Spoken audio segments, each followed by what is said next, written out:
Peptic ulcer রোগ হলে আমাদের কি হতে পারে? আমাদের সাধারণত পেটে ব্যথা হয়, উপরের পেটে ব্যথা হয় এবং যেটা খাওয়ারের সাথে সম্পর্কিত হয়। অনেক সময় দীর্ঘ সময় না খেয়ে থাকলে হয়, অনেক সময় বেশি খেয়ে ফেললে হয়। পেট ফোলা ফোলা ভাব হয়, অল্প খেলেই পেটটা ভরা ভরা লাগে।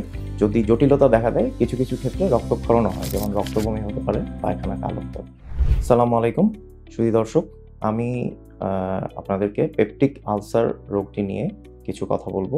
আপনাদের সাথেই আছি আমি doctor Mohammad ফরাদুল Islam Chowdhury, senior consultant এবং কোঅর্ডিনেটর হিসেবে শিপ ইন্টারন্যাশনাল হাসপাতালের গ্যাস্ট্রোএন্টারোলজি এবং হেপাটোলজি বিভাগে কর্মরত আছি। প্রথমেই আমাদের জানতে হবে পেপটিক আলসার ডিজিজটি কী।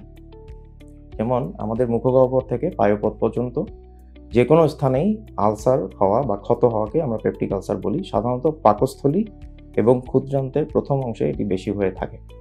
আমাদের কাছে রোগীরা আসে অ্যাসিডিটি, পেট ফোলা, পেটে ব্যথা এই ধরনের সমস্যা নিয়ে, এবং অনেকেই সরাসরি এসে বলে আমার খুব অ্যাসিডিটি হচ্ছে বা গ্যাস্ট্রিক হচ্ছে। এই গ্যাস্ট্রিক বা কী অসুবিধাগুলো হয় এই রোগে তা আপনাকে আমরা অল্প কথায় বলব। যেমন এই পেপটিক আলসার রোগ হলে আমাদের কি হতে পারে? আমাদের সাধারণত পেটে ব্যথা হয়, উপরের পেটে ব্যথা হয় এবং যেটা খাওয়ারের সাথে সম্পর্কিত হয়। অনেক সময় দীর্ঘ সময় না খেয়ে থাকলে হয়, অনেক সময় বেশি খেয়ে ফেললে হয়। পেট ফোলা ফোলা ভাব হয়, অল্প খেলেই পেটটা ভরা ভরা লাগে। যদি জটিলতা দেখা দেয় কিছু কিছু ক্ষেত্রে রক্তক্ষরণও হয়, যেমন রক্তবমি হতে পারে, পায়খানা কালো হতে পারে। তখন আমরা অতি সত্বর ডাক্তারের পরামর্শ নেওয়াটা জরুরি। আমরা এই ধরনের রোগীদেরকে কি অ্যাডভাইস করি? আমরা লক্ষণ দেখেই অনেক সময় আমরা এর চিকিৎসা দিয়ে থাকি। যেমন অ্যাসিড কমানোর ওষুধ দিয়ে থাকি। অনেক ক্ষেত্রে এইচ পাইলোরি বলে একটা জীবাণু আছে যা এটার সাথে সম্পর্কিত, সেটি নিরাময় করার জন্য কিছু ওষুধ দিয়ে থাকি। তাহলে এটার কারণগুলো কী? যেমন বেশিরভাগ ক্ষেত্রেই 70 থেকে 90% ক্ষেত্রেই এইচ পাইলোরির সাথে এই জীবাণুটির সাথে এটি সম্পর্কিত থাকে। এছাড়া অনেকে আমরা ব্যথানাশক ওষুধ খেয়ে থাকি, যার কারণেও আলসার বা ক্ষত হতে পারে। তাহলে আমাদের করণীয় কি?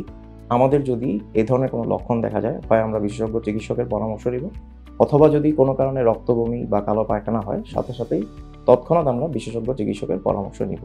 উনি তার প্রয়োজন অনুযায়ী কি পরীক্ষা নিরীক্ষা করতে পারে। যদি কারো মনে হয় যে রক্তক্ষরণ হচ্ছে, তখন হয়তো আমরা সিবিসি পরীক্ষা করে রক্ত কতটুকু আছে সেটা দেখতে পারি, এবং কোনো রোগীর ক্ষেত্রে আমরা এন্ডোস্কোপি পরীক্ষাটিরও অ্যাডভাইস করে থাকি।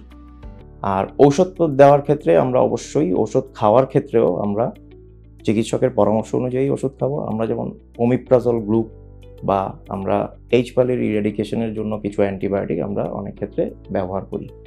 আশা করি আমার এই অল্প কথাগুলো আপনাদের কাজে লাগবে। পেপটিক আলসার ডিজিজ বা এ ধরনের কোনো লক্ষণ যদি আপনারা মনে করেন, তাহলে আপনারা দ্রুত বিশেষজ্ঞের পরামর্শ নিন। শিপ ইন্টারন্যাশনাল হাসপাতাল, বাংলাদেশের মানুষের জন্য জাপানিজ মানসম্পন্ন চিকিৎসা সেবা।